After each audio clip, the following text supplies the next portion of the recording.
Bonjour à tous et bienvenue pour ce nouvel épisode dans lequel on va parler des différentes stratégies qui s'offrent à vous pour foncer une couleur.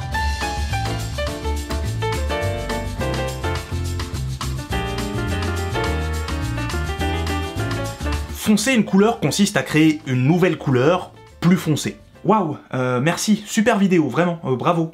Bravo, super. Oui bon, d'accord, dit comme ça semble assez évident, c'est vrai, mais vous allez comprendre en quoi cette notion est cruciale, c'est tout le sujet de cette vidéo d'ailleurs. Trop souvent, lorsqu'on débute, pour foncer une couleur, l'on se contente d'ajouter du noir au mélange. Alors, entendons-nous bien, ajouter du noir à une couleur est une méthode qui, effectivement, assombrit assez efficacement le mélange.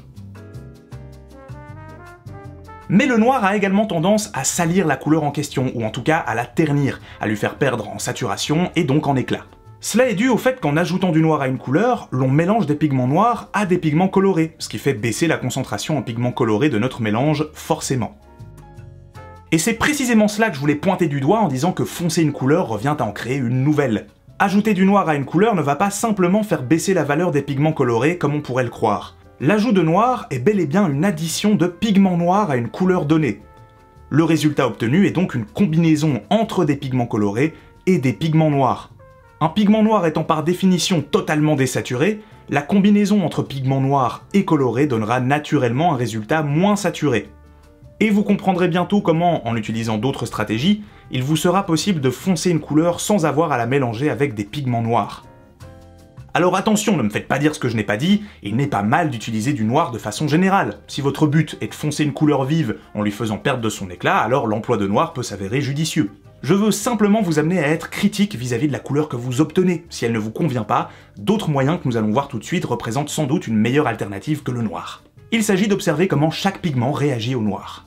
Par exemple, pour assombrir ce bleu déjà foncé, l'ajout de noir donne un résultat qui me convient. Alors que si je souhaite assombrir ce jaune, qui a une valeur très claire, l'ajout de noir donne un résultat que je trouve assez peu satisfaisant. Il salit ma couleur et la rend charbonneuse. Dernière considération concernant la couleur noire, il s'agit bien d'une couleur. Waouh, très pertinent, bravo, très impressionnant.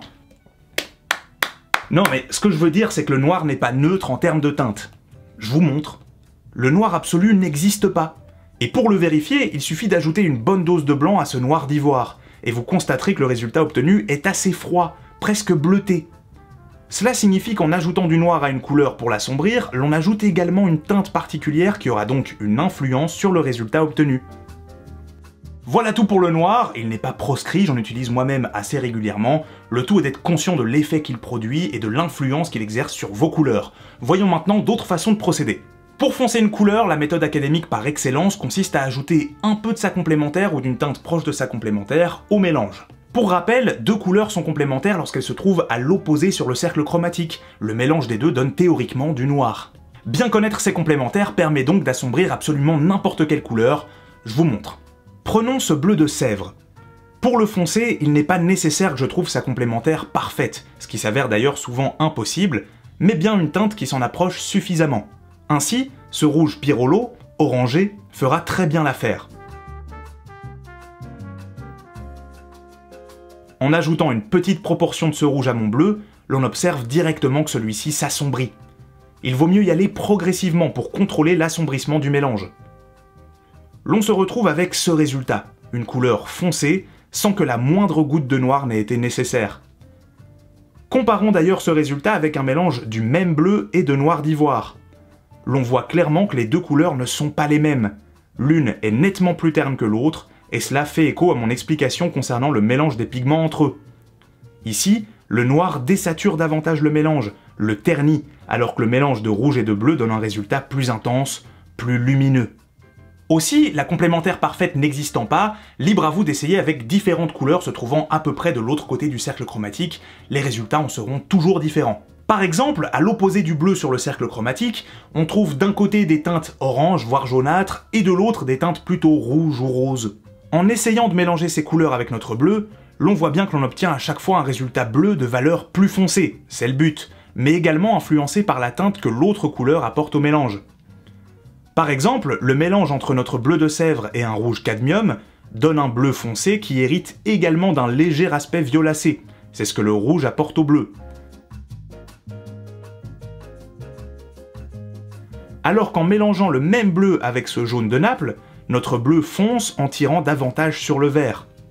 Autrement dit, plus la couleur que l'on ajoute au mélange s'approche de la complémentaire parfaite, moins il y aura de variations au niveau de la teinte que l'on fonce.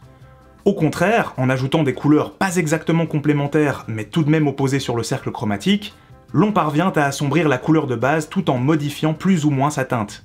Vous voyez que cette méthode offre déjà un panel de possibilités assez vaste en termes de mélange, et ça ne s'arrête pas là. Une autre manière de faire consiste simplement à mélanger la couleur que l'on souhaite assombrir avec une autre couleur de la même gamme, elle-même plus foncée. Je vous montre.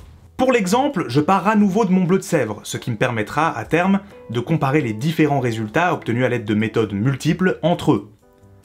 Je compte le mélanger avec ce magnifique bleu Outre-mer, bien foncé, et qui, comme son nom l'indique, et comme vous le voyez sans doute, est bleu au même titre que mon bleu de Sèvres. Oh! Bravo! Fallait le voir, bravo! Ce que je veux dire, c'est qu'en mélangeant une couleur avec une autre couleur de la même gamme, mais de valeur inférieure, plus foncée donc, l'on obtiendra forcément une couleur à mi-chemin entre les deux. Évidemment, la teinte de base en sera modifiée, ce qui élargit un peu plus encore le champ des possibles, puisque le résultat ne sera jamais le même en fonction de la couleur que l'on décide d'employer. Cette technique est néanmoins limitée si vous souhaitez obtenir une valeur très sombre, car la valeur obtenue ne sera jamais inférieure à celle de la couleur utilisée pour assombrir le mélange. Ici par exemple, le mélange entre le bleu de Sèvres et le bleu Outre-mer ne pourra pas être plus sombre que le bleu Outre-mer. N'hésitez pas à expérimenter, à tester le comportement de vos couleurs, vous verrez que certains mélanges vous sembleront plus intéressants que d'autres, et c'est normal. Une dernière méthode dont j'aimerais vous parler consiste à assombrir ces couleurs à l'aide d'un binôme brun et bleu, particulièrement utile lorsque l'on souhaite travailler avec une palette limitée à quelques couleurs seulement. J'utilise ici une terre d'ombre brûlée et un bleu Outre-mer, deux couleurs très foncées et pas loin d'être complémentaires. Le mélange des deux donne donc une valeur extrêmement foncée, proche du noir, et dont on pourra contrôler la température en fonction de la proportion de brun ou de bleu dans le mélange. C'est là que réside le principal avantage de cette combinaison. Le brun étant une couleur chaude et le bleu une couleur froide, je réalise un mélange contenant plus de brun et un autre contenant plus de bleu. En ajoutant du blanc à l'un et à l'autre, l'on obtient un gris chaud et un gris froid. Ainsi, vous aurez la possibilité d'assombrir vos couleurs tout en ayant le contrôle de la température de votre mélange.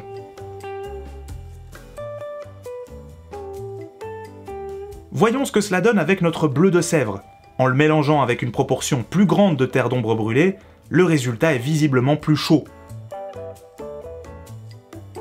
Alors qu'en y ajoutant une plus grande proportion de bleu Outre-mer, le résultat est plus froid.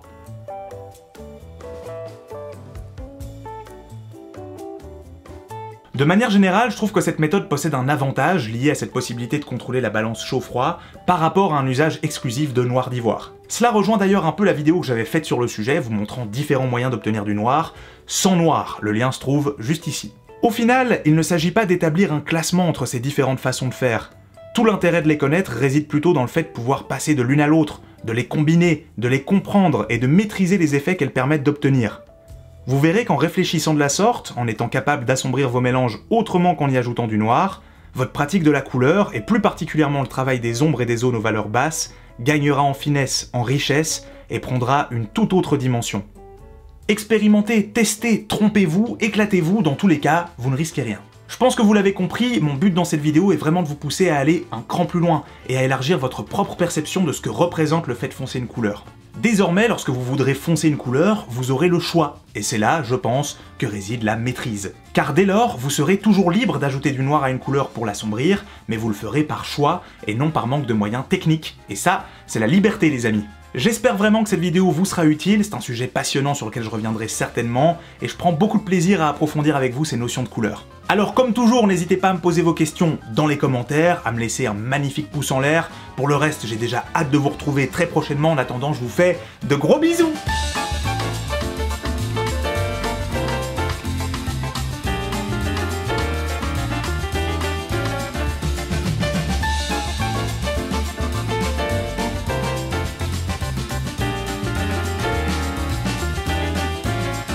Très impressionnant! Oh